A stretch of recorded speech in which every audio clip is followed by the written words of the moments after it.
믿음으로 세상을 이기면 이것이 우리 믿음이라. 하나님. 그래서 구약 시대도 여기 믿음으로 노아가 어떻게 비가 오지 않는 시대, 도저히 이해가 안 됐을 겁니다. 상상이 안 됐을 겁니다. 그럼에도 어떻게 하나님 말씀대로 이렇게 순종하면서 배를 지으면서 하나님의 심판에 대해서 말할 수 있었을까? 무엇이요? 믿음으로. 믿음이 있었기 때문에. 아브라함 어떻게 그 모든 삶의 터가 되고 모든 삶의 기반이 있는, 또 부모 형제들이 있는 그곳을 떠날 수 있을까? 믿음으로. 오직 나의 의는 믿음으로 말미암아 살리라. 믿음으로.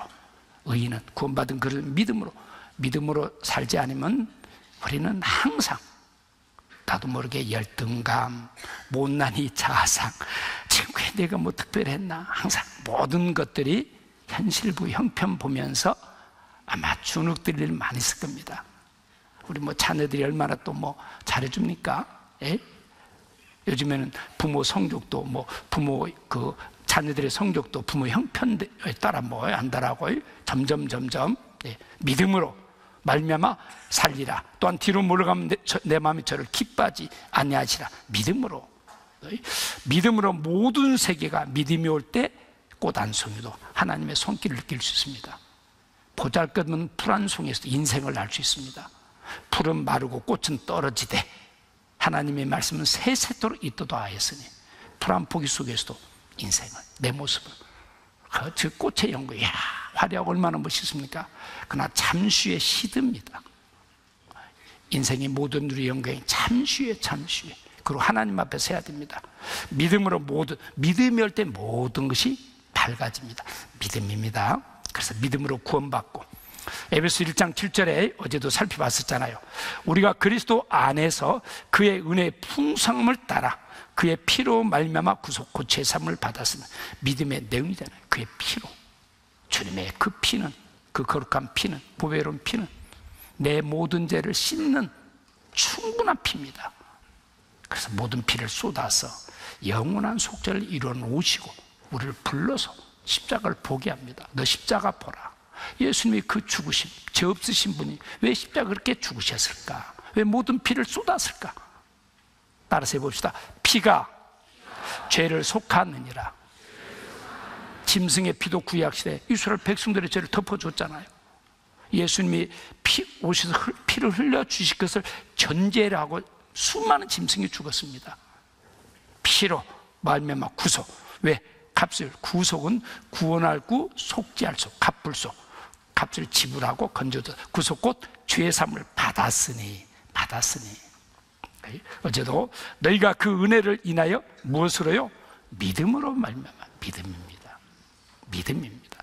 구원을 얻었나니 이것이 너에게서 난 것이요? 아니요, 하나님의 선물이라. 하나님의 선물.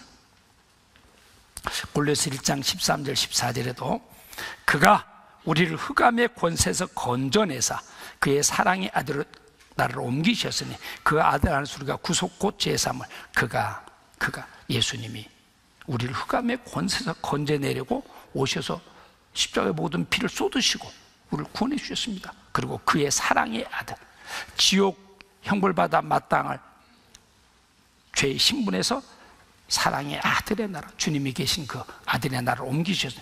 지금은 비록 우리가 삶은 때로는 경제적인 어려움, 또 자녀로 인한 어려움, 또 이런저런 다툼, 갈등의 어려움, 많은 때로는 뭐 여러 문제, 현실적인 문제가 쉽지 않을 겁니다.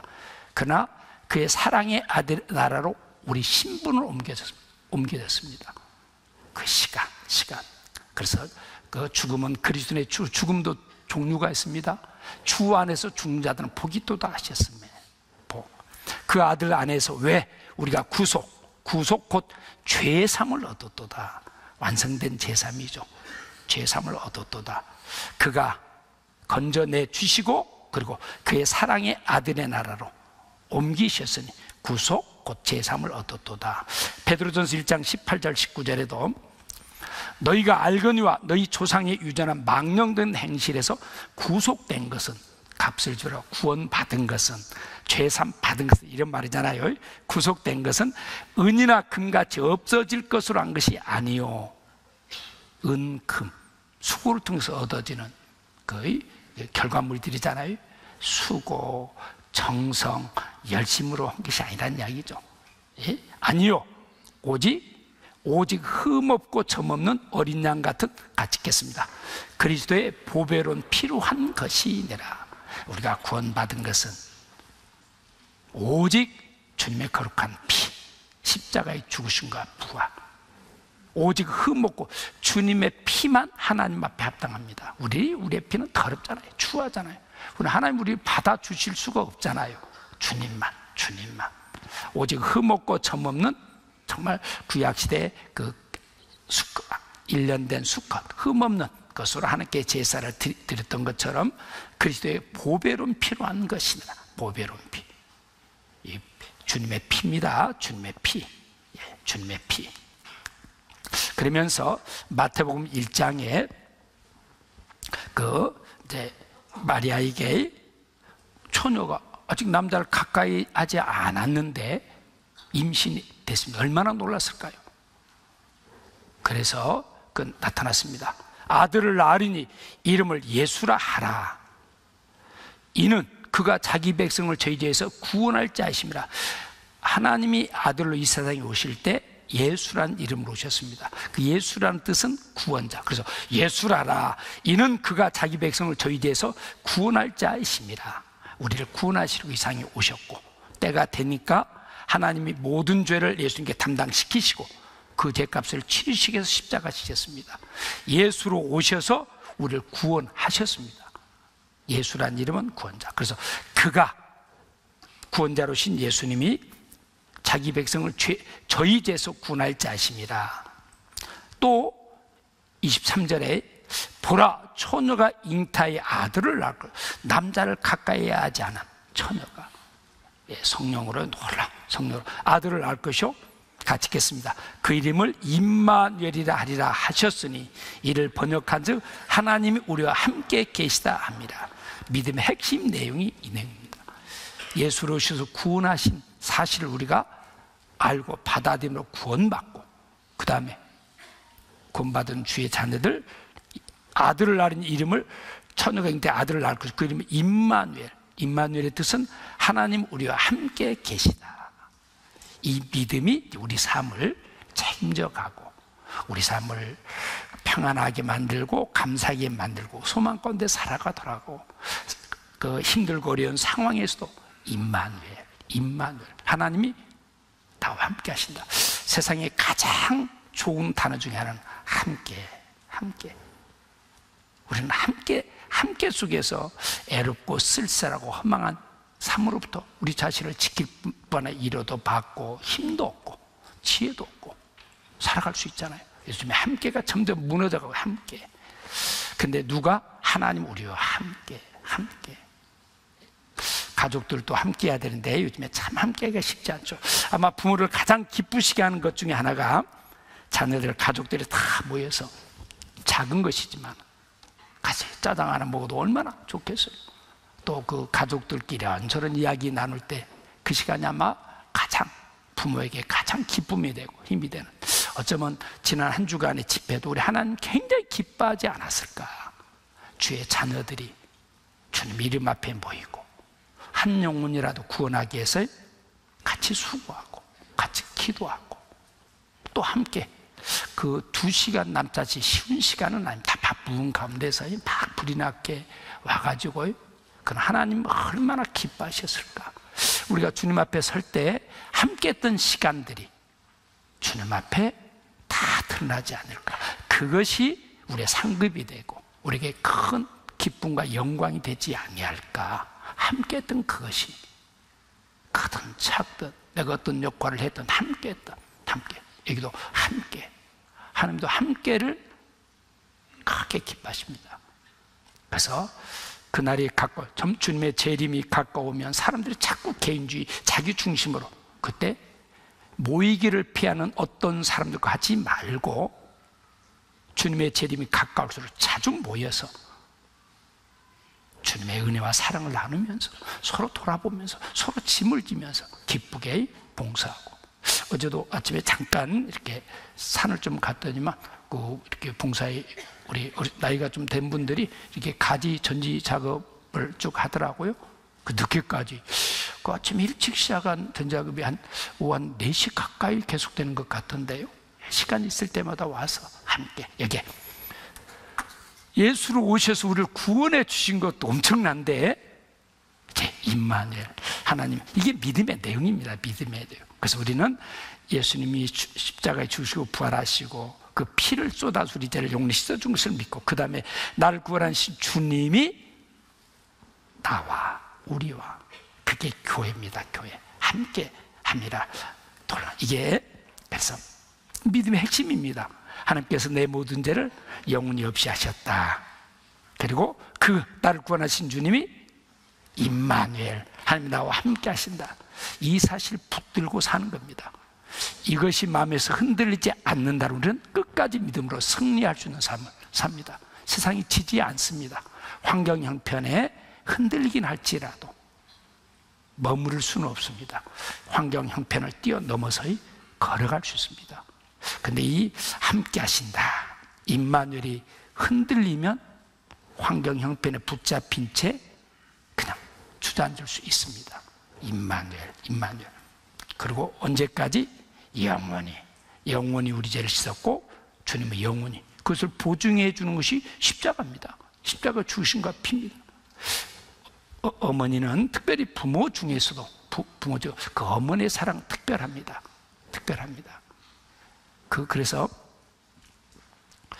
그 어머니, 아버지에 대한 노래는, 아버지 단독에 대한 노래는 별로 없는 거예요. 어머니 노래는 의외로 많더라고요. 근데 어머니 노래를 부르면 부르는 사람도 막 억지로 그냥 그 감정을 절대로 억지로 부르고, 듣는 사람도 다 울고 먹먹하고 다 그 어머니 아마 해산의 고통을 통해서 낳기 때문에 또 하나님께로는 특별한 제 모성에 평생 그 자녀, 그 어머니의 사랑은 정말, 만약 어머니의 사랑을 우리가 맛보지 못하고 없다라면 우리가 주님의 사랑 이해할 수 있을까? 저 사랑을 이해할 수 있을까? 어머니는 그러잖아요. 주고 못 주어서, 충분하게 주었음에도 항상. 저도 지나고 보면 그때 조금 더 넉넉함으로 받아줄 걸, 참 그때 좀 격려해 줄 걸. 지나고 보면 참 굉장히 아쉬운 것들이 참 많습니다. 그래서 가끔 만날 때 아빠가 참 그때 몰랐다라고도 이야기하면서 참 항상 참 그 아이들의 그런 어려움은 나 때문에 항상 이렇게 이런 것들이 느껴지면서 그 모든 책임을 다하고 싶은 그런 마음들, 믿음의 핵심. 그러면서 나의 운명은 전적으로 예수님께, 우리는 내가 내 삶을 책임지고 우리 노력은 할 수는 있습니다. 책임질 수는 없습니다. 자녀들 책임지려고 하지 마십시오. 내 삶 자기가 책임지려고 하지 마십시오. 저도 목회하면서 내가 어떻게 집회 만약 구원이 저에게 책임이 있다고 합시다. 내가 무슨 죄로 뭔데 내가 어떻게 구원을, 남의 영혼 천국 가지고 내가 어떻게. 우리는 책임은 하나님께 있습니다. 여기 전적으로 예수님께. 이것을 좀 나누고, 예수님께서 죄를 해결하실 때 대충 해결했다, 어디로 갈까요? 지옥 가죠. 대충 그냥 한 90% 해놓고, 아니면 지금까지 죄는 시도나 앞으로 지옥 갑니다. 근데 예수님 완벽 해결했다, 어디로 갈까요? 우린 천국 갑니다. 그러니까 나의 운명은 전적으로 예수님에 의해서 결정되는 거예요. 내가 뭘 해서가 아니에요. 그래서 예수님이 성공하면 나는 천국 갑니다. 예수님이 죄를 씻으러 오셨는데 완전히 해결해 주면 우리는 천국 가고, 예수님이 실패했어요. 뭔가 대충. 어떤 종교는 예수님이 좀 실패한 것을 자기가 한다고 이게 그런 이야기도 하잖아요. 예수님이 실패하고 우리는 방법이 없습니다. 지옥 갑니다. 예수님이 해결할 때 어떻게 했을까요? 완벽하게 해결했을까요? 대충 해결했을까요? 그것을 우리가 그렇게 생각한다고 그렇게 해결된 건 아니잖아요. 그것을 뒷받침해 주는 말씀이 다 이뤘다. 그것도 십자가에서. 편할 때는 이야기가 아닙니다. 오전 9시에 못이 밖에서 오후 3시까지 6시간 동안 피와 물이 쏟아집니다. 그 갈증, 그 고통, 아픔 뭐 상상이 안 가죠. 호흡할 때마다 숨 쉴 수 있을까요? 그러면서 이미 그때는 모든 것이 혼미한 상태에 겨우 숨만, 그때 큰 소리로 다 이뤘다. 그것을 뒷받침해주는 말씀이 요한복음 19장 30절에 예수께서 신포도주를 받으신 후 가르치되 다 이루었다. 요한복음 1장 29절에 보라 세상 제일 좋아하는 하나님의 어린 양이로다. 십자가, 보라미라 십자가, 그 주님의 십자가는 마치 구약시대 어린 양이 한 마리가 이스라엘 백성들의 1년 동안 지은 죄를 안고 광야로 버려집니다. 그럼 저 양이 우리가 지은 죄를 다 안고 가는구나. 보이지 않는데 그 사라지면 이제 죄가 없어진 겁니다. 다 이루었다. 다 이루었다. 다 이루었다. 완벽 해결. 다 이루었다. 그래서 다 이루었다. 그래서 완벽해. 우리는 천국 가고 예수님 성공했잖아요. 천국 갑니다. 그러니까 나의 운명은 전적으로 하나님 위해서 다 이루었다. 또 요한일서 2장 2절에도 저는 예수님은 우리 죄를 위한 화목제, 이미 구원받은, 요한일서는 구원받은 그리스도의 그 교제, 그 은혜를 나누고 소망을 나누고 사랑을 나누는 교제에 대해서 이야기합니다. 여기 우리 죄를 이미 예수님 우리를 하나님과 우리 사이에 화목을 이루기 위해서, 그런데 우리만 이해할 뿐 아니라 같이 읽겠습니다. 온 세상의 죄를 이해하심이라. 구원받은 우리 죄만 아닙니다. 살인, 강도, 형편없는 죄인조차도. 그래서 이 성경은 예수님을 만난 이야기가 가득 찼습니다. 수가의 죄 많은 여자, 남편을 5 갈아치우고 6번째 살고 있습니다. 어떨까요? 좋을까요? 만신창에 됐을까요? 만신창에 됐을 겁니다. 사람의 낯을 피해야 됩니다. 그런데 그 소외된 그 여자를 사마리아, 가서는 안 될 사마리아 예수님이 직접 찾아가셔서 그 여자를 구원해 주셨습니다. 막달라 말에 7 귀신이 들려서 만신창이가 됐습니다. 그 여자를 찾아가서 구원해 주시고 부활의 증인으로 사용하셨습니다. 삭개오, 돈밖에 모릅니다. 사람들에게 소외되고 멸시받고, 그 돈은 많이 있지만 항상 애롭고 쓸쓸하고 허전하고, 그 예수님이 삭개오를 만나러 여리고로 가셨습니다. 성경은 예수님께 만남의 이야기입니다. 누구든지. 근데 예수님이 계실 때 수많은 사람이 있었음에도 불구하고 대부분 예수님을 주로 받아들이지 못한 채 그냥 돌아갔습니다. 그 중에 몇몇, 그 삭개오가 예수님을 만날 때도 수많은 사람이 있었습니다. 그러나 구원받은 사람 삭개오, 수가의 죄 많은 자를 통해서 사마리아 많은 자들 함께 구원받았지만 대부분 그렇습니다. 여기에 온 세상의 죄를 다 이뤘다. 완벽히 해결했잖아요. 우린 천국 가잖아요. 예수님 성공, 나 천국 가잖아요. 그러니까 전적으로 다 이뤘다. 그 말을 또 다른 말로는 퍼펙트란 말을 사람이 사용할 수 있는 언어는 대부분 아니죠. 퍼펙트. 인간은 완전할 수가 없죠. 완전할 수가 없죠. 퍼펙트. 정말 예수님에게만 주님 완전 퍼펙트. 완전히 성공했습니다. 그래서 천국 갑니다. 온 세상의 죄를 이해하심이라. 퍼펙트란 말은 예수님의 십자가하고 상관되지 않을까. 완벽하게, 완전하게, 퍼펙트. 그러면서 십자가 다 이루었다. 무엇을 다 이뤘을까요?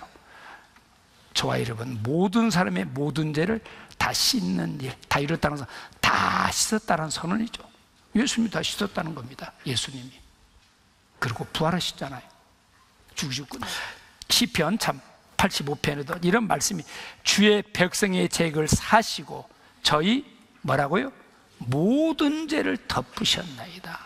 모든 죄. 여기도 저가 내 모든 죄악을 뭐라고요? 사시며 나의 모든 죄는 주의 등대에 던져. 일부 죄가 아닙니다. 과거 죄가 아닙니다. 태어나서 죽을 모든 죄 하나님 다 아시잖아요. 모든 죄를 인하여 여호와의 손에서 배나 받았다. 이사야 40장이들 여기 모든 죄를 인하여 배나, 내가 지은 죄가 요만큼이나 하나님 배나 갚아주셨다. 우리 우리의 모든 죄를 깊은 바다에 던지시리다. 우리에게 모든 죄를 사시고 예수의 피가 우리를 모든 죄에서 깨끗게 하실 것이요, 모든 죄에서 완벽한 퍼펙트 제사입니다. 완벽하게. 그러면서 요한복음 같이 한번 읽겠습니다. 요한복음 13장 한번 보겠습니다. 요한복음 13장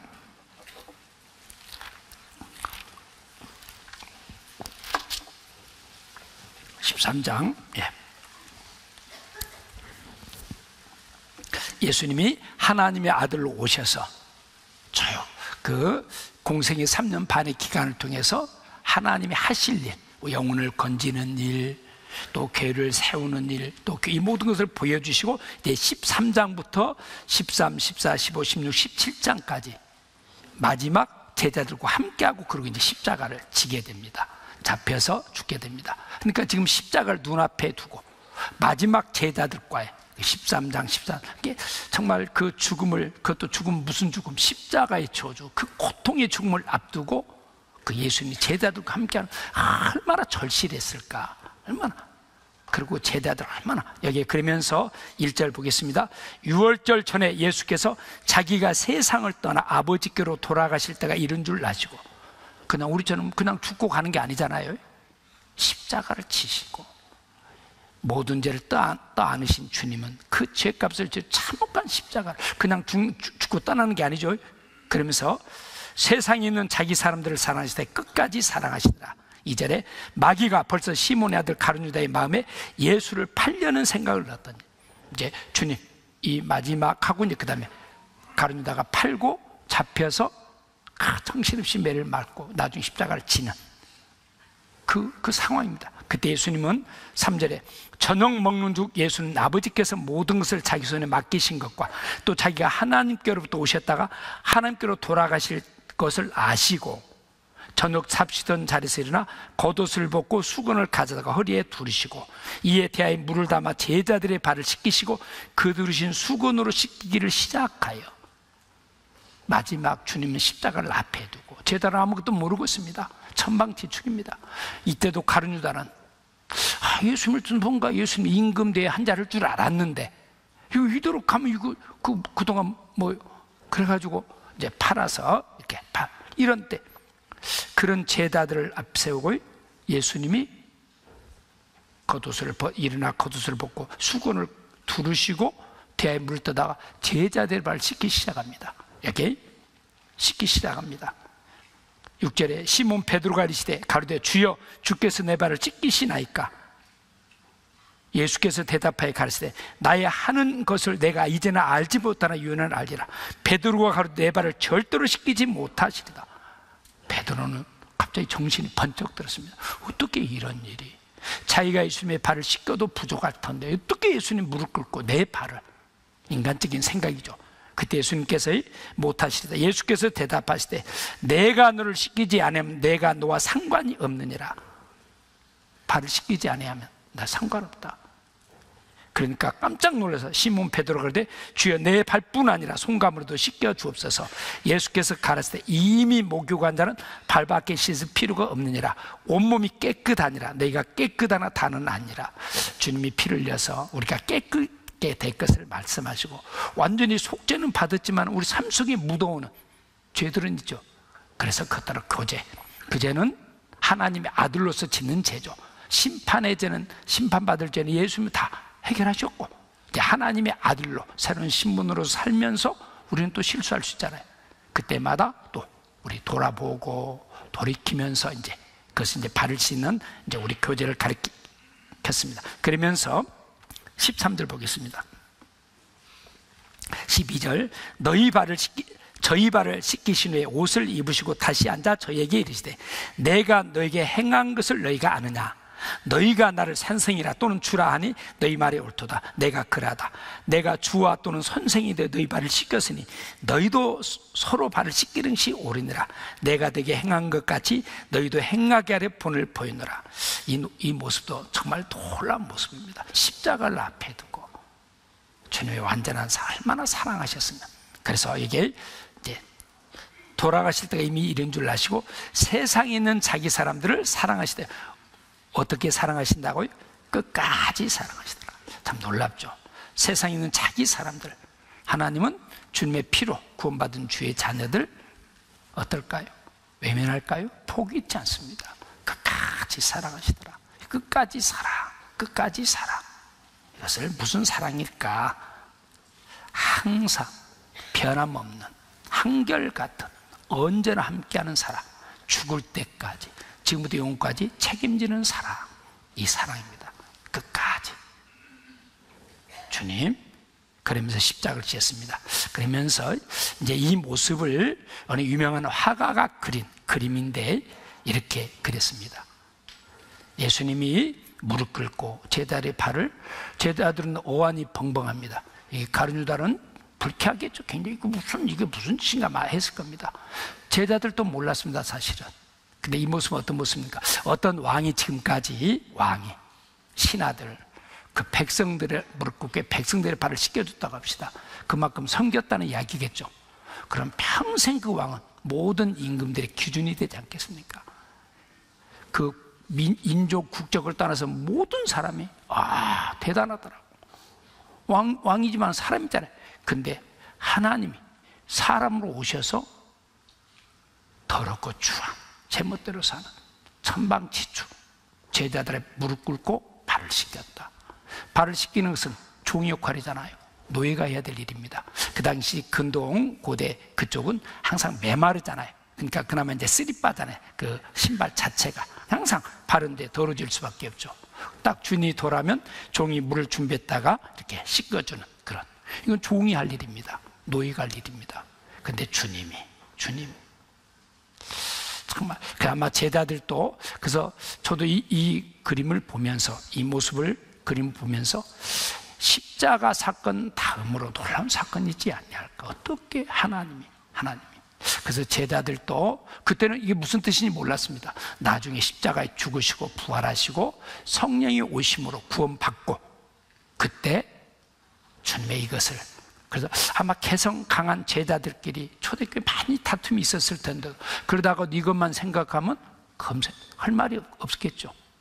이 모습은 주님이 우리를 섬겨주러 오시고, 사랑을 이보다 더 큰 어떻게 사랑을 표현할 수 없죠. 얼마나 겸손했으면 주님의 그 속성을 이 짤막한 모습을 통해서 다 드러내주고 있는 모습입니다. 마태복음 20장 28절에도 인자에 온 것은 섬김을 받으려 함이 아니라 도리어 섬기려 하고 자기 목숨을 많은 사람의 대수로 주려 합니다. 우리를 섬겨주기 위해서. 지금도 부모는 그러죠. 부모는. 저도 이 모습 보면서 이렇게까지는 아니라 가끔 우리 옛날에 그 물도 잘 없고 따뜻한 발 씻기 싫었잖아요. 그럼 웬만하면 발 안 씻고 자려고 할 때 엄마가 물 떠가지고 씻겨준 그런 기억들이 좀 있는데, 그러잖아요. 사랑이 아니고선 정말 섬김, 사랑, 겸손, 주님의 모든 것들이 이 모습 속에 담겨져 있지 않냐할까. 주님의 이 섬김을 받은 우리가 함부로 살 수 없죠. 내가 좀 더 안다고요? 내가 좀 더 잘났다고요? 내가 조금 더 열심히 봉사한다고요? 할 말이 없습니다. 모든 것이 은혜, 그저 감사의 구원받은 그리스도인에게 찾아오는 거룩한 부담감, 책임감이 있습니다. 어떤 부담감, 책임감 있을까? 사랑하는 내 가족들, 이웃들 어떻게 구원받도록 할까? 이렇게 찾아옵니다. 이게 당연하죠. 천국과 축이 있는데, 주님의 사랑이 있는데, 주님의 함께가 있는데, 주님의 말씀이 있는데 어떻게 구원받도록 할꼬? 또 놀라운 하나님의 은혜, 사랑 앞에 어떻게 보답할꼬? 그냥 나 구원받았으면 됩니까? 그럴 수는 없잖아요. 남은 삶, 어떻게 주님을 기쁘시게 하는 믿음의 삶을 힘있게 살아갈고, 이런 부담감, 책임감, 이건 당연하죠. 당연합니다. 주님은 주 예수를 믿으라. 그럼 너와 내 집이 구원을 얻으리라고 이야기합니다. 이 주님이 이 섬김을 받은 죄자들, 그래서 그들은 힘있게 살았잖아요. 하나같이 순교당했습니다. 지금도 주님은 우리 가운데 거하시면서 교제를 통해서 우리 둔한 마음도 일깨워 주시고 우리가 삶 속에 묻어온 죄들도 다시 돌아보게 하면서 버리게 하시고 깨끗게 하면서 교제 가운데서 우리 신앙을 세워주시고 인도해 가시는 주님의 은혜의 손길들을 맛보고 경험할 수 있잖아요. 예, 있잖아요. 그러면서 여기에 어떻게 우리 또 중요한 내용이 있습니다. 마가복음 4장을 신앙을 요약한 짤막한 내용 속에 믿음이란 신앙이다, 이것을 요약할 수 있는 말씀이 있는데 제가 보겠습니다. 4장 26절에 또 가라사대 하나님의 나라는 사람이 씨를 땅에 뿌림과 같으니 저가 밤낮 자고 깨고 하는 중에 씨가 나서 자라되 그 어떻게 된 것을 알지 못하느니라. 땅이 스스로 열매를 맺되 처음에는 싹이요 다음에는 이삭이요 그 다음에는 이삭이 충실한 곡식이라. 열매가 익으면 곧 낯을 대나니 이는 추수 때가 이렇습니다. 이렇게 하나님의 나라, 중요한 말씀. 하나님의 나라는 하나님의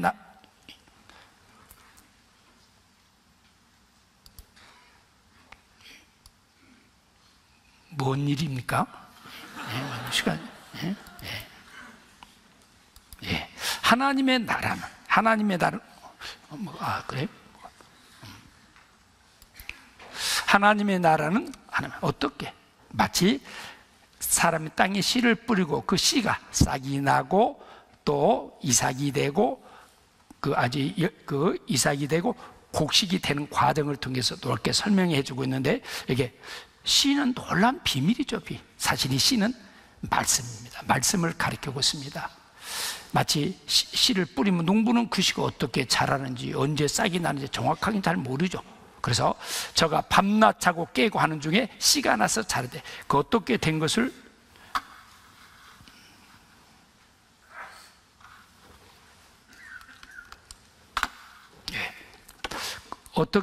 어떻게 된 것을 잘 모르잖아요. 그래서 그 어떻게 된 것을 알지 못하느니라. 못하는데 땅이 스스로 열매를 맺대. 참 그렇습니다. 농부가 씨를 뿌리고 농부가 열매 자라게 하는 건 아닙니다. 농부는 법수 씨를 뿌렸을 뿐입니다.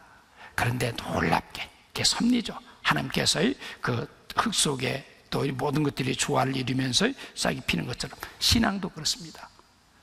하나님 구원의 역사는 하나님께서 일하시는 일입니다. 누가 어떻게 구원을 하나님께서, 그리고 하나님께서 뒤에서 우리를 하면서 자라들어 가고 인도하시는, 전적으로 하나님에 의해서. 사람은 그냥 잠깐 쓰이는 도구에 지나지 않을 뿐입니다. 이제 그것을 쭉 말씀하시면서 땅이 스스로 열매를 맺을 때 처음에는 싹이요. 이제 싹이 난다는 것은 생명이 있다는 이야기죠. 싹이 납니다. 다음에는 이삭이요. 예, 이삭. 그 다음에 충실한 곡식이라. 이게 뭘 가리키고 있을까?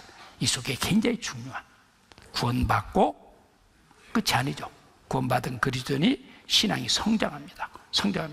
그리고 나중에 주님 오실 때 천국의 영원한 영광으로 마치 주인이 수확해가지고 곡식을 거두는 것처럼 하나님이 구원받은 열매들을, 그리고 믿음을 따라 산 삶에 대한 결과들을, 영광들을 가지고 그것을 이렇게 그 씨피는 비유를 통해서, 그리고 밤낮 자고 깨가는 중에 우리는 잘 모릅니다. 우리는 그래서 나는 심었고 아버는 물을 주었을 때 자라나게 하시는 분은 하나님이시라고. 그래서 교회는 자기 맡은 이치와 역할을 다 하는 가운데서 교회가 세워지고 성장하면서 구원받게 되고, 참 이 놀라운 비밀을 그 씨의 비유를 통해서 이렇게 설명해 주고 있는데, 이 내용을 우리가 조금 요약하면 이렇게 요약할 수 있습니다. 구원의 3단계라고 말할 수 있는데, 싹은 생명의 시작, 영혼 구원받았다. 내 안에 예수님의 십자가 주심과 부활, 피로 내 죄를 씻음 받았다. 영혼의 구원입니다. 그건 죄삼 받았다. 제 형벌에서, 그 지옥 형벌에서 건짐 받았다. 이것은 믿음으로 단번에, 그리고 완성된 것, 과거 완령으로. 저는 84년을 각자 이렇게. 그 다음에 이 싹이 자랍니다. 이삭이 됩니다. 이삭은 바로 그 구원받은 그리스도인이 계속 교회 안에서 성장이 간다는 이야기는 성품이 점점 좋아지고 생활이 변화됩니다. 성품, 생활 구원, 이것은 죄의 힘을 이기면서 다스리면서 이렇게 그 주님을 기쁘시게 하는 삶, 제 권세, 힘의 세방. 이것은 한 번에 이루어지는 게 아닙니다. 계속 자라는 과정은 자녀가 태어나서 철이 들길 때까지 또 계속 성숙해 가는 과정이 있는 것처럼 반복적, 지속적, 현재 진행되고 있는 내용입니다. 이건 순종을 통해서 그런가 하면 곡식, 생명기 결실을 거두는 것처럼 이것은 우리 몸의 군, 완전한 군, 주님 오실 때 주님처럼 됩니다. 그때는 완전 제길, 제성의 조차 해방됩니다. 그리고 이것은 주님의 재림을 통해서 우리의 노력으로 이루어지지 않습니다. 주님 재림하면 다 홀연히 변하리니 구원받은 것이 분명하다라면 조금 뭐 잘 살았든 못 살았든 다 하나같이 주님 앞에 섭니다. 소망하며 기도, 이게 미래이죠. 그래서 조금 요약해보 이렇게 이제 나눠볼 수 있습니다. 베드로서 1장 8절에 예수를 너희가 보지 못하였으나 사랑하는 도다. 이제도 보지 못하나 믿고 말할 수 없는 영광스러운 즐거움으로 기뻐하니 믿음의 결국 곧 무엇을 받았다고요? 영혼의 구원을 받습니다. 우리가 구원받았다는 이야기는 내 영혼이 죄로 즉 형벌마땅할 내 모든 죄를 스스럼 받았다. 천국 가게 되었다. 주님의 자녀가 됐다. 영혼의 구원을. 그래서 이제도 보지 못하나 믿고 말할 수 없는 영광스러운 즐거움으로 기뻐하니 믿음의 결국, 믿음을 통해서 내 영혼이 죄 사함 받았다. 하나님의 자녀가 되었다. 천국 가게 되었다. 이걸 이야기합니다.